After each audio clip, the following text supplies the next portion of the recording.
आज का जो टॉपिक है हमारा वो है differences between duodenal ulcer and gastric ulcer. इससे पहले वाली वीडियो में हमने पेप्टिक अल्सर को डिटेल में डिस्कस किया है, जहाँ पे हमने डिस्कस की थी उसकी इटियोलॉजी, पैथोजेनेसिस, मॉर्फोलॉजिकल फीचर और पूरे पेप्टिक अल्सर को बहुत ही डिटेल में समझा था। अब जो नेक्स्ट क्वेश्चन हमारे एग्जाम में पूछा जाता है वो पूछा जाता है what are the differences between duodenal ulcer and gastric ulcer. तो इस वीडियो के अंदर हम उसको पढ़ेंगे। अब देखो, अल्सर दोनों में ही है, तो देखा जाए तो दोनों काफ़ी ज़्यादा सिमिलर है, लेकिन इनके बीच में कुछ डिफरेंसेस भी होते हैं। और वो डिफरेंसेस बेसिकली क्यों आए? क्योंकि इनकी लोकेशन अलग अलग है और जिस एनवायरनमेंट में ये हुए हैं वो अलग अलग है। जहाँ पर एक तरफ जो स्टमक का अल्सर है, जो गैस्ट्रिक अल्सर है, वो एसिडिक एनवायरनमेंट में हुआ है, वहीं जो ड्यूडेनल अल्सर है वो बेसिक एनवायरनमेंट, अल्कलाइन मीडियम के अंदर हुआ है। तो इनके जो कॉम्प्लिकेशन और जो क्लिनिकल फीचर्स होंगे ना, वो भी काफ़ी ज़्यादा अलग होंगे और इसीलिए हमको इसके डिफरेंसेस पढ़ना इतना ज़्यादा इंपॉर्टेंट होता है। अगर देखा जाए कि इन दोनों अल्सर्स में से कॉमन कौन सा है, तो हमको देखने को मिलेगा तो जो हमारा ड्यूडेनल अल्सर होगा वो ज़्यादा कॉमन होगा। इसके इंसिडेंस की बात करें तो वो क्या होगा, ड्यूडेनल अल्सर ज़्यादा कॉमन होगा गैस्ट्रिक अल्सर के कंपेयर में। और दोनों ही अल्सर मेल्स के अंदर ज़्यादा होंगे फीमेल्स के कंपैरिजन में। जो दूसरा इसका फीचर है वो क्या है, साइट और लोकेशन।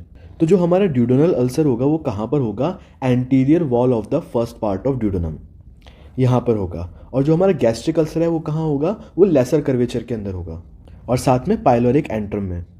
ठीक है, अब इसको हम डायग्राम में देखते हैं कि ये पार्ट्स कहाँ पर होते हैं। तो ये हमारे स्टमक का एक रफ डायग्राम है। अब इसके अंदर अगर आपने एनाटॉमी पढ़ी होगी तो आपको पता होगा कि इसे क्या बोलते हैं, ग्रेटर कर्वेचर, इसे क्या बोलते हैं, लेसर कर्वेचर।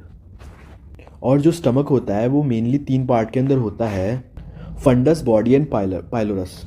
तो ये वाला पार्ट क्या है, फंडस, ये है body and this one is pylorus.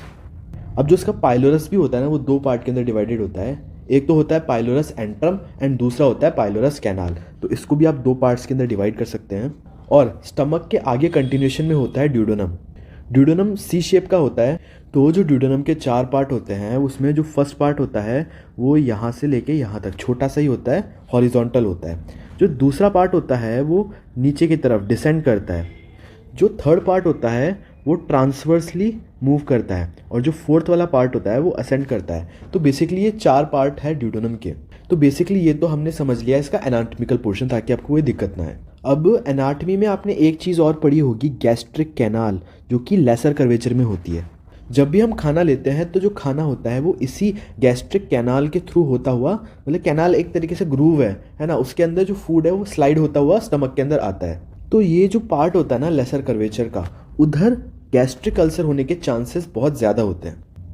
ठीक है, और साथ में अब ये खाना इस गैस्ट्रिक कैनाल के होता हुआ पाइलोरस वाले पोर्शन में आता है। इनकेस हमने कोई स्पाइसी फूड लिया या फिर बहुत ऐसे फूड बहुत ज़्यादा कांटेक्ट है इन सर्फेसिस के, तो यहाँ पे अल्सर होने के चांसेस काफ़ी ज़्यादा होते हैं। और दूसरा जो ड्यूडेनल अल्सर है वो कहाँ होते हैं, तो ये जो हमारा फर्स्ट पार्ट था उसकी जो एंटीरियर वॉल होगी ना, वहाँ पे होने के चांसेस ज़्यादा होंगे। और anterior wall first part of duodenum में। अब जो ये वीडियोस है इनका जो नोट्स का लिंक है वो डिस्क्रिप्शन के अंदर मेंशन्ड है, तो आप इजीली लिंक पे क्लिक करके जो नोट्स हैं उनको डाउनलोड कर सकते हैं। और ऐसा सिर्फ इस वीडियो के साथ नहीं, आप सभी भी जितनी भी वीडियोस हमारी देखेंगे उन सभी का नोट्स का लिंक डिस्क्रिप्शन के अंदर मेंशन्ड है। अब ना होता क्या है कि ये प्री कैंसरस भी हो सकते हैं। और प्री कैंसरस कौन सा होगा, ड्यूडेनल या फिर गैस्ट्रिक? तो जो कैंसर रिस्क है वो एसोसिएटेड है विद गैस्ट्रिक अल्सर। अब बात करते हैं इन दोनों के डिफरेंसेस के सबसे मोस्ट इंपॉर्टेंट पार्ट पे, जो कि है क्लिनिकल फीचर्स। अब ड्यूडेनल अल्सर में क्या होता है, जो पेशेंट होगा ना उसको नाइट पेन होगा, नॉक्टर्नल पेन हमें देखने को मिलेगा।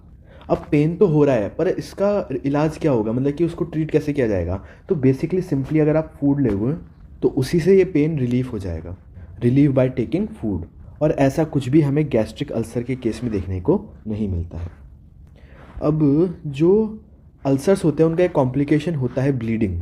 और अब ब्लीडिंग एलिमेंट्री कैनाल के अंदर है तो वो 2 रास्तों से बाहर आ सकती है, या तो वो नीचे से एनस के थ्रू बाहर आएगी या फिर ओरल कैविटी के थ्रू बाहर आएगी। तो जब वो मुंह से बाहर आएगी तो उसे हम बोलते हैं वॉमिट, और वॉमिट ऑफ ब्लड को हम बोलते हैं हेमेटेमेसिस। और जब वो फीकल रूट से आएगी तो उसको हम बोलते हैं मेलिना।